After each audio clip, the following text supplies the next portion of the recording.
जय हिंद दोस्तों। AKM deep analysis में आपका एक और बार फिर से स्वागत है और मैं हूं आपका दोस्त अजय। मिडल ईस्ट में काफ़ी घमासान मचा हुआ है और हर पल इतनी सारी इन्फॉर्मेशन आ रही है नई नई कि मैं पिछले 4 दिन से वीडियो बनाने का सोच रहा हूं, लेकिन आज जाके मैंने सोचा कि नहीं, अब तो बना ही लेते हैं, क्योंकि इन्फॉर्मेशन आ रही है, सिचुएशंस बदल रही हैं। अब पाकिस्तान में फ़िलहाल इस वक्त शांति की वार्ता है वो शुरू हो गई है। अमेरिका और ईरान अब आखिर में शाम के वक्त दोनों आमने सामने बैठ के बात कर रहे हैं। पहले ईरान पाकिस्तान से बात कर रहा था, फिर अमेरिका पाकिस्तान से बात कर रहा था और ये सब चल रहा था। दोस्तों, आज दिन भर बहुत सारी खबरें चली है और ये जो सारी खबरें हैं उसमें बहुत सी ऐसी खबरें थी जो हमारे लिए ये एक हिंट थी कि आगे क्या होने वाला है। जैसे कि मैं आपसे बात कर रहा था कि यहाँ पर जो बातें चल रही थी और जो हेडलाइंस बन रही थी मीडिया में, वो इस तरह से थी कुछ कि डील हुई तो सबसे पहले US-EU की फ्रीज संपत्ति बहाल होगी। बहुत सारा पैसा ब्लॉक करके रखा है अमेरिका ने और पूरे यूरोपियन कंट्रीज़ ने, और चाहते हैं कि ईरान चाहता है कि वो सारी उसकी जो एसेट्स हैं वो फ्री हो जाएं।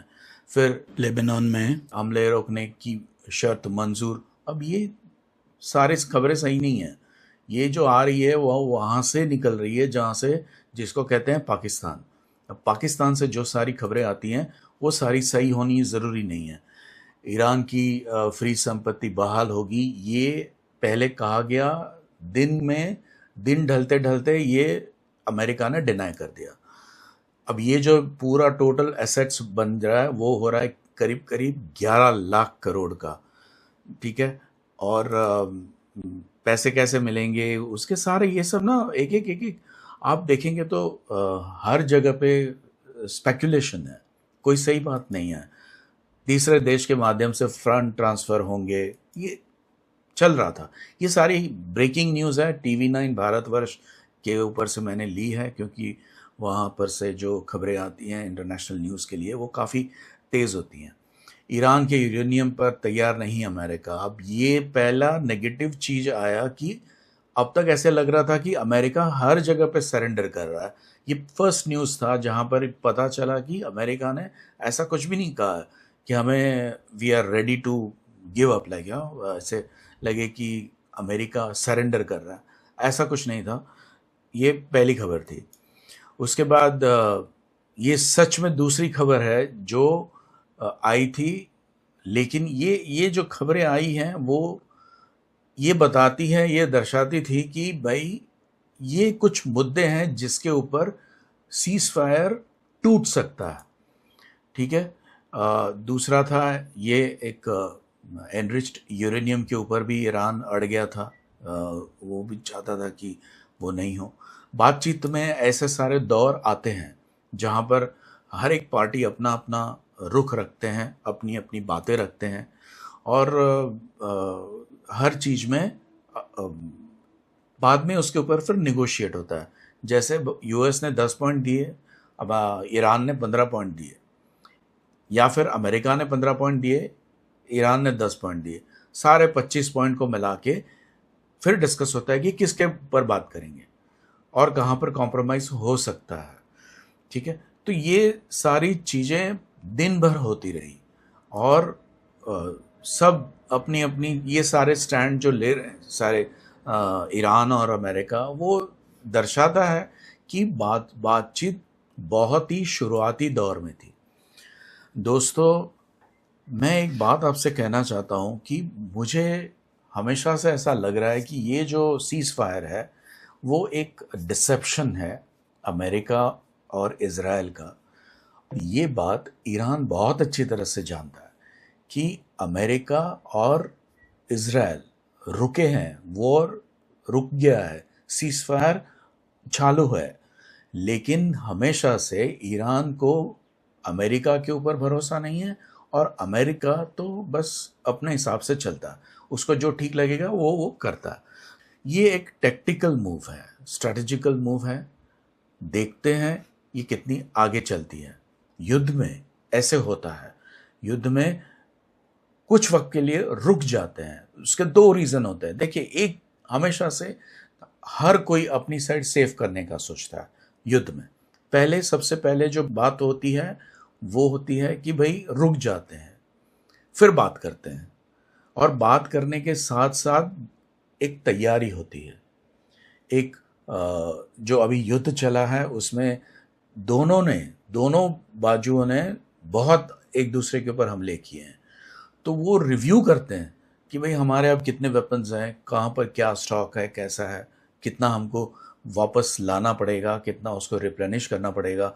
ईरान है तो वो देखेगा कितने मिसाइल्स बचे हैं, कितने ड्रोन्स हैं, उसने कहाँ कहाँ ड्रोन मारे हैं, उसके क्या उसको रिजल्ट मिले हैं। ऊपर से रशिया और चीन जो ईरान को मदद कर रहे हैं, वो भी इसके ऊपर ईरान को मदद करेंगे, रिव्यू करेंगे। साथ साथ एक कोशिश आम जनता के लिए, अमेरिका में जैसे वहाँ के लोग, वहाँ की जो जनता है वो युद्ध के खिलाफ हो गई है, ट्रंप के खिलाफ हो गई है, तो उनको भी बताया जा रहा है कि भाई हम तो युद्ध रोकने के लिए तैयार हैं, और देखिए हमने युद्ध को रोक भी दिया।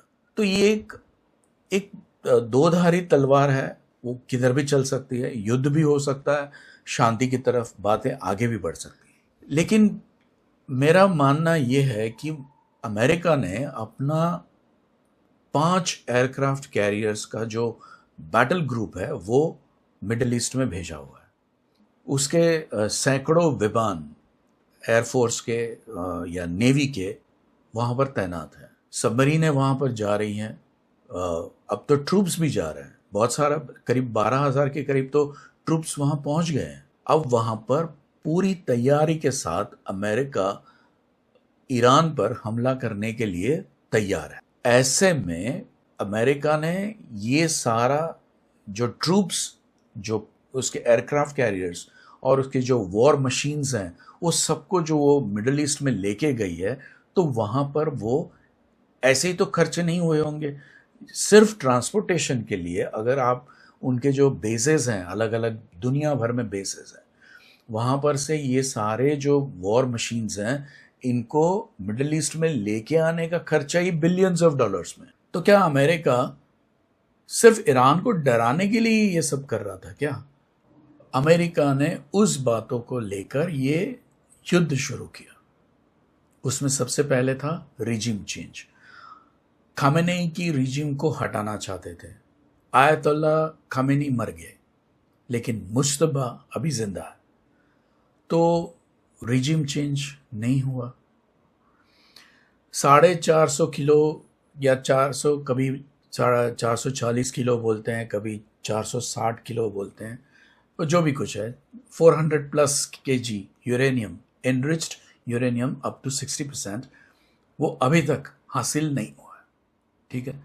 फिर न्यूक्लियर कैपेसिटी, जो जिसका सबसे ज़्यादा डर इज़राइल को है कि ये पागल लोग हैं यहाँ पर बैठे हुए, अगर इनका दिमाग, ये कोई अपनी जनता के प्रति कोई रिस्पॉन्सिबल तो है नहीं, जैसे हमारी सरकार में होता है कि भाई यहाँ पर ऑपोजिशन कुछ नहीं भी करते हुए इश्यूज बना रहे हैं, मसले खड़े कर रहे हैं, तो और वहाँ पर भी वैसे ही है इजराइल में। लेकिन यहाँ का जो ऑपोजिशन है, उससे इजराइल का ऑपोजिशन काफ़ी मैच्योर्ड है, वो देश के साथ खड़ा रहता है। ये भी एक बाकी था कि उसकी जो न्यूक्लियर कैपेसिटी है उसको डिस्ट्रॉय कर। फिर नेक्स्ट है कि इजराइल चाहता है, अमेरिका भी चाहता है कि जो इजराइल अपना ईरान की जो मिसाइल कैपेसिटी है, ड्रोन कैपेसिटी है, उसको ख़त्म किया जाए, उसको एकदम कम कर दिया जाए, ताकि वो कभी आके हमला ना कर सके और कोई मुसीबत खड़ी ना कर सके। सबसे बड़ी बात जो आ रही है वो है, इजराइल चाहता है और अमेरिका भी कुछ हद तक चाहता है कि जो प्रॉक्सीज हैं उनका समूल विनाश हो और उसे ईरान आगे जाके कभी साथ ना दे, सपोर्ट ना दे। ये चीज़ें जो हैं, ये कुछ बातें थी जो जिसके ऊपर से ये युद्ध शुरू हुआ। अब इसमें से कोई भी चीज़ अभी तक तो अचीव नहीं हुई। दोस्तों, ईरान ने भी काफ़ी सरप्राइज किया हुआ है इस वॉर में। अचानक से उसने जिस तरह से जो स्ट्रैटेजी अपनाई थी वो कुछ अलग थी। वो किसी से उसने छुपाया नहीं था। उसने बोला था कि अगर हमारे पर हमला होगा तो पूरी रीजन जलेगी। ये उन्होंने बहुत क्लियर कर दिया था। लेकिन इसके बारे में अमेरिका और इजराइल दोनों फेल हो गए समझने के लिए, एंटिसिपेट करने के लिए। वो लोग फेल हो गए कि ये ऐसा सच्ची में कुछ हो सकता है कि ईरान जो है वो जाके दूसरे जो मिडिल ईस्ट के जो देश हैं, अरब देश हैं, उसके ऊपर हमला कर देगा। कतर है, बहरीन है, सऊदी अरेबिया है, यूएई की तो बैंड बजा के रखी थी ईरान ने। बहुत सारे हमले किए थे। इजराइल के ऊपर भी जो हमले किए थे उसके करीब करीब उतने ही हमले ऊपर ईरान ने करे। तो कहने का मतलब ये था कि ईरान भी ऐसा कुछ कॉन्फिडेंस में आ गया है कि उसे भी ऐसा लगने लगा कि वो इजराइल और अमेरिका इन दोनों को एक साथ मिलकर वो झुका सकता है। दोस्तों, इसी वजह से अब क्या हुआ है कि अरब के जो देश हैं उन सब में भी अब एक ट्रस्ट डेफिसिट डेवलप हो गई है। अब वो चाहते हैं कि ईरान का सही से फैसला हो, उसका इलाज हो। खाड़ी के देशों को ईरान ने इजराइल अमेरिका की युद्ध में काफ़ी नुकसान पहुंचाया, लेकिन ईरान ने काफ़ी टारगेटेड हमले किए और अंत में जो पिछले महीने की मतलब मार्च के दूसरे हफ्ते के बाद ईरान ने काफ़ी टारगेटेड हमले किए, प्रिसीजन हमले किए। और ऐसा सुनने में आ रहा है कि उसको चीन और रशिया ये दोनों उस टारगेट के कोऑर्डिनेट्स देते थे। दोस्तों, ये जो देश हैं, अरब कंट्रीज़ हैं, ये ईरान के ऊपर कभी भरोसा नहीं करेंगे। तो ये बहुत बड़ी ट्रस्ट डेफिसिट वहाँ पर डेवलप हो गई है। दोस्तों, ईरान वो इजराइल का समूल नाश चाहता है। Death to Israel and death to America, ये उसका फेमस बहुत ही नोन नारा है जो अपने देश में ये जो रिजीम है, आयतुल्ला रिजीम जो है खमेनी वाली, वो पहले खमेनी थी अब खमेनी है। तो ये दोनों रिजीम जो थे वो दोनों डेथ टू इजराइल कहते थे। तो इजराइल को हमेशा इस देश से खतरा रहा है और रहेगा। अगर ईरान के पास जितनी ताकत थी वो सारी की सारी ताकत अरब देशों ने अपनी इकोनॉमी को डेवलप किया, वहाँ के लोगों का जो जीवन का जो स्टैंडर्ड था, स्टैंडर्ड ऑफ लिविंग था, उसको ऊपर लेके गए। बहुत कुछ डेवलपमेंट हुई, टेक्नोलॉजी आई, सऊदी अरेबिया, यूएई वगैरह सारे देश मॉडरेट हो गए इस्लाम में। लेकिन ये देश ईरान, इसने क्या किया? इसने हमास बनाया, इसने हिजबुल्ला बनाया, इसने हुती बनाया। अब ये तीनों की जो लड़ने की क्षमता देखते हैं तो अचरज होता है कि इनके पास इतने वेपन्स, इतने इनके अंडरग्राउंड बंकर्स, इनके इतने अंडरग्राउंड टनल्स, इतने सारी चीज़ें, इसका सब खर्चा जो था वो सारा ईरान उठाता। एक किस हद तक का पागलपन है कि जो अपने देश के लोगों की आज़ादी, अपने देश के लोगों का चैन सुकून सब छीन के बैठा हुआ है। हजारों लोगों को मार दिया। और ईरान के अंदर जो स्थिति जो महिला की है वो अकल्पनीय है। और ये लड़ रहे हैं किस चीज के लिए, ये उनको खुद को नहीं पता। 1400 साल पहले इनके पैगंबर आए, उनका जो सेक्ट उन्होंने जो बनाया वो अरब देशों के लिए था, क्योंकि वहाँ पर जो वहाँ की प्रजाएं हैं वो इस हिसाब से लड़ती हैं, झगड़ती हैं, उनके युद्ध होते हैं, वो सब होता है। तो ये इन्होंने पूरी दुनिया के ऊपर लागू कर दिया और ये सोच लिया कि हमको कहा गया है कि हमें ये हमारा इस्लाम पूरी दुनिया में फैलाना। 1979 तक ईरान एक मॉडर्न देश हुआ करता था। वहाँ पर जैसे जैसे हमको फ्रीडम है, फ्रीडम ऑफ एक्सप्रेशन, स्पीच, कपड़ा पहनना, घूमना फिरना, ये जो सारी फ्रीडम हमको यहाँ पर है अभी, वही सब वहाँ पर थी। लेकिन 1979 में ये सब बदल गया और उसके बाद ये वहाँ पर इतने कट्टर हो गए, क्योंकि ये है शिया देश, तो जो आसपास के सुन्नी देश जो थे, सुन्नी बाहुल देश जो थे, जैसे सऊदी अरेबिया हुआ, यूएई हुआ, ये डर गए। इन्हें लगने लगा कि ये जो शिया जो अपने जो प्रोपेगेंडा बढ़ा रहे हैं, ये सब कर रहे हैं, तो हम रह जाएंगे पीछे। तो इन्होंने शुरू किया वहाबिज्म। ये कट्टरवाद, ये कैंसर है।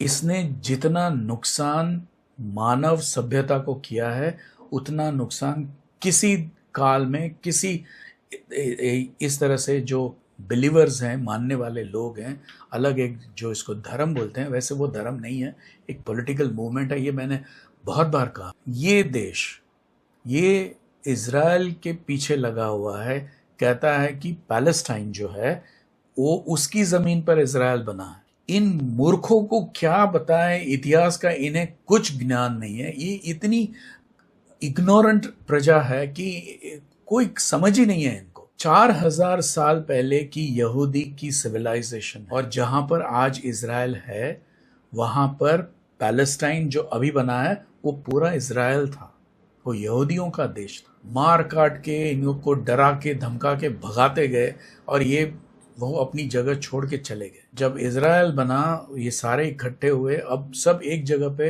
रहते हैं, और ये लोग पैलेस्टाइन की लड़ाई लड़ते हैं।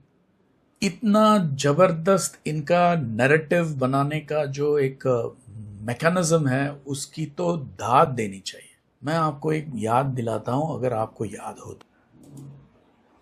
ये वो तस्वीर है लड़की की, जो सीरिया के जो देश के लोग थे वो भाग रहे थे सीरियन गवर्नमेंट से, और वहाँ पर इनको इसका डेड बॉडी मिला, क्योंकि वो जो शिप थी वो कैप्साइज हो गई। एक और तस्वीर मैं आपको दिखाता हूँ, देखिए। इसमें ये जो तुर्की का जो ये है सैनिक है, वो उस बच्ची की जो डेड बॉडी है उसको उठा के ले जा रहा है। ये काफ़ी वायरल हुए थे, और इतना बड़ा नैरेटिव बनाया जिसने यूरोप के सारे जो यूरोपियंस थे उनके दिल में इतना दर्द भर गया कि उन्होंने अपने सब दरवाजे खोल दिए, और वहाँ पर से घुसे अंदर ये इस्लामिक जो घुसपैठिए थे, ये घुस गए। ये मुझे लगता है 2008-9 के आसपास की घटना है, 8-9 की घटना है। उसके बाद अब एक जनरेशन वहाँ पर, पूरी एक नई जनरेशन वहाँ पर आ गई। इस तरह के जितने छोटे बच्चे थे जो बच गए, अब वो बड़े हो गए, और वो अब वहाँ पर कहते हैं कि हम अब इस्लामिक, हमको देश चाहिए। ये लड़ाई जो चल रही है ना, ये उसी की लड़ाई है। ये सब शुरुआत की है ईरान ने।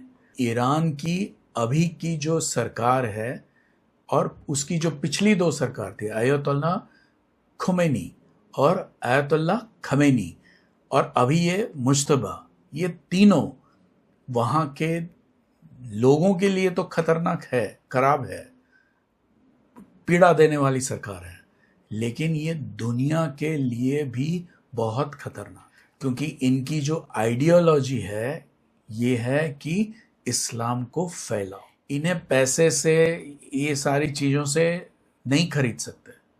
दोस्तों, सबसे बड़ी मुसीबत अमेरिका के लिए ये हो गई है कि अमेरिका और इज़राइल ने ये नहीं सोचा था कि ईरान इस तरह से पलटवार करेगा। ये पहली बात है। दूसरी बात है, इन्होंने सोचा था कि इनकी टॉप लीडरशिप को मार देंगे तो ईरान घुटने पे आ जाए, वो भी नहीं हुआ। फिर उन्होंने सोचा था कि इनके पास कितने मिसाइल होंगे, कितने ड्रोन होंगे, क्या कर लेंगे, ये देख लेंगे हम लोग, हमारे पास भी डिफेंस जो ये है मिसाइल्स है, उससे हम उसके जो मिसाइल्स ड्रोन आएंगे उसको तोड़ देंगे। लेकिन इतनी बरसात की कि अमेरिका और इज़राइल के डिफेंस की जो मिसाइल्स हैं वो ख़त्म हो गई। दूसरा जो इन्होंने नहीं एक्सपेक्ट किया था, वो ये था कि खाड़ी के दूसरे देशों के ऊपर ईरान इस तरह से हमला करेगा। और तीसरी और सबसे बड़ी बात है, वो है स्ट्रेट ऑफ हॉर्मुज। ईरान ने उसे वेपनाइज्ड कर दिया है, पूरी दुनिया की नब्ज दबा ली। ईरान ने इतना बड़ा एक्शन लिया है हॉर्मुज स्ट्रेट को बंद करके कि पूरी दुनिया अब सोच में पड़ गई, और सब लोग अब सोचने लगे हैं कि भाई ये जल्दी से खोलो, क्योंकि सब देश में तेल महंगा हो गया है, महंगाई बढ़ने लगी है। पाकिस्तान जैसे देश में तो लॉकडाउन लग गया है, वहाँ पर अब गधे की सवारी हो रही है क्योंकि तेल नहीं है। तो इस तरह से बहुत कुछ हो रहा है। दूसरे सब देशों में भी पेट्रोल के दाम बहुत बढ़ गए हैं। अमेरिका में भी पेट्रोल के दाम बढ़े हैं। तो ये चीज़ एक्सपेक्ट नहीं की थी। अब ईरान को समझ में आ गया है। ईरान को अब समझ में आ गया है कि हॉर्मुज स्ट्रेट जो है वो उसका मास्टर स्ट्रोक है। वो जब चाहे, जब जी चाहे, वो हॉर्मुज को ब्लॉक करके पूरी दुनिया की सांस अधर कर सकता। अमेरिका अगर हॉर्मुज को खुलवा नहीं सकता है और वो ऐसे ही चला जाता है तो पूरी दुनिया के देश के लोग जो हैं, सरकारें हैं, वो अमेरिका को खटड़े में खड़े कर सकती है कि भाई जब युद्ध शुरू हुआ तो ये हॉर्मुज स्ट्रेट ओपन था, आपकी वजह से ये बंद हुआ। अब ईरान बोल रहा है कि वो हर शिप के ऊपर 20 मिलियन डॉलर का टोल लेगा, डिपेंडिंग अपॉन द शिप्स का कैपेसिटी, वो इस तरह से टोल चार्ज करेगा। तो आपने तो कुछ किया नहीं, यहाँ पर आके युद्ध किया और बाकी पूरी दुनिया के ऊपर टोल डाल के आप चले गए, तो ये तो कुछ बात नहीं बना। तो ये यहाँ पर भी अमेरिका फंसा हुआ। कोई भी डिमांड अगर अमेरिका के सामने रखता है ईरान और अगर वो मानी जाती है तो वो सरेंडर कहलाएगा अमेरिका के लिए। जैसे कि ये हॉर्मुज स्ट्रेट, अमेरिका ने कहा है कि इसको खोलना पड़ेगा, ईरान कहता है नहीं खोलेंगे, टोल लेंगे। अगर टोल लेते हैं तो ये अमेरिका की डिफीट है, सरेंडर है। ईरान चाहता है कि अमेरिका ने उसकी जो एसेट्स फ्रीज की है उसे वो डिफ्रीज कर दे, उसको ओपन कर। बिलियंस ऑफ डॉलर्स में ये एसेट्स हैं। दूसरा है कि ईरान चाहता है कि जो सैंक्शंस यूनाइटेड नेशंस ने लगाए हैं ईरान के ऊपर वो हटाए जाए। तो लोग अब पूछेंगे, अगर अमेरिका ने इनकी बातें मान ली तो अमेरिका से पूछा जाएगा, खास करके ट्रम्प से, कि भाई साहब आप वहाँ पर खाड़ी में गए क्यों थे? वहाँ पर उनकी एसेट्स को डिफ्रीज करने गए थे, उनके ऊपर से सैंक्शंस हटाने के लिए गए थे, या युद्ध करके उसे हराने के लिए गए थे और रीजिम चेंज करने के लिए गए थे? वहाँ उनके न्यूक्लियर वेपन्स का जो स्टॉक पाइल, यूरेनियम का जो स्टॉक पाइल है उसे वापस लाने के लिए गए थे, न्यूक्लियर साइट्स को डिस्ट्रॉय करने के लिए गए थे। किस चीज़ के लिए गए थे? अमेरिका बुरी तरह से फंसा हुआ है इसके अंदर। ऐसे में दोस्तों ये जो बातें चल रही है पाकिस्तान में, उसका आगे बढ़ना मुश्किल है, क्योंकि अमेरिका भी फंसेगा अगर वो कोई कंसेशंस ईरान को देता है। और ईरान अब इस मूड में है कि उसने अमेरिका और इजराइल दोनों को झुकाया है, तो वो अब वहाँ पर डट के खड़ा रहेगा और वो अपनी बातें मनवाने की जिद पे जाए। अमेरिका बात मानेगा तो उसका सरेंडर हो जाएगा। और ईरान अब काफ़ी ज़बरदस्त मूड में है कि हमने तो इनको अब हरा दिया, अब तो हमने इनको ख़त्म कर दिया। तो ये जो चीज़ है, इसकी वजह से हो सकता है हॉर्मुज वाला जो मैटर है, एसेट्स को जो डिफ्रीज करने की जो बात है और सैंक्शंस हटाने की जो बात है, उसके ऊपर एक डेडलॉक आ जाए। दूसरा, इजराइल किसी भी हालत में नहीं चाहता है कि ये सीज फायर हो, क्योंकि इजराइल चाहता है कि वो हमास के बाद अब हिजबुल्लाह को भी ख़त्म करे और उसकी नज़र हूथी के ऊपर भी है, यमन के। हालांकि इस युद्ध में हूथी शांत बैठे हुए हैं, वो ज़्यादा कहीं पर कोई उनका कोई अटैक या कुछ एकल दोकल अटैक वटैक उन्होंने किया है, लेकिन मोटे तौर पर वो शांत है। लेकिन इजराइल की नज़र में है। तो हिजबुल्लाह को ख़त्म करने के लिए, लेबनान के ऊपर हमले रोकने के लिए ट्रंप ने कहा है, ये अभी अभी न्यूज़ आई है। लेकिन इजराइल ट्रंप की बात कितने दिन तक मान के चलेगी, ये कहना मुश्किल है। दूसरी बात, सबसे बड़ी बात है कि इजराइल जो है वो किसी भी हालत में ईरान को डेसिमेट करना चाहता है, उसको ख़त्म कर देना चाहता है। उसकी जो फायर पावर है, मिसाइल पावर है, ड्रोन पावर है, उसकी जो IRGC है, उस सबको ख़त्म करना चाहता है, ताकि कुछ कम से कम 20-25 साल तक तो वो सुख चैन से रह सके। और इसमें आता है एक ट्विस्ट, और वो है अरब देश। अरब देश चाहते हैं कि ये जो युद्ध है ये और चले, ये युद्ध विराम नहीं चाहते हैं, क्योंकि अगर ये युद्ध रुक गया और ईरान को उसकी बातों के ऊपर, शर्तों के ऊपर छोड़ दिया, तो ईरान अगला गुंडा बनेगा पूरी मिडल ईस्ट का। और जैसे आप देख रहे हैं कि ये सारे अरब देश हैं, उनका जो सप्लाई लाइन है वो हॉर्मुज है, जो ईरान से होके गुजरता है। तो ना तो ये टोल कबूल करेंगे और ना ही ये ईरान की दादागिरी को बढ़ने देंगे। तो दोस्तों, ये युद्ध विराम कुछ समय के लिए है। मैं तो चाहूँगा, हम सब चाहेंगे, प्रार्थना करें कि ये युद्ध विराम सही में ज़मीन पर आए और ये सही में साइन हो।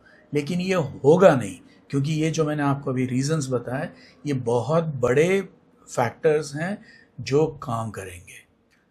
ईरान और अमेरिका और इज़राइल और अरब देश सब युद्ध से इस मसले का हल चाहते हैं। सब चाहते हैं हमास कभी ना आए, सब चाहते हैं हिजबुल्लाह कभी खड़ा ना हो, सभी लोग चाहते हैं हौती का विनाश हो, और सब लोग चाहते हैं ईरान कभी भी अपनी पैरों पे एक मिलिट्री पावर न बने।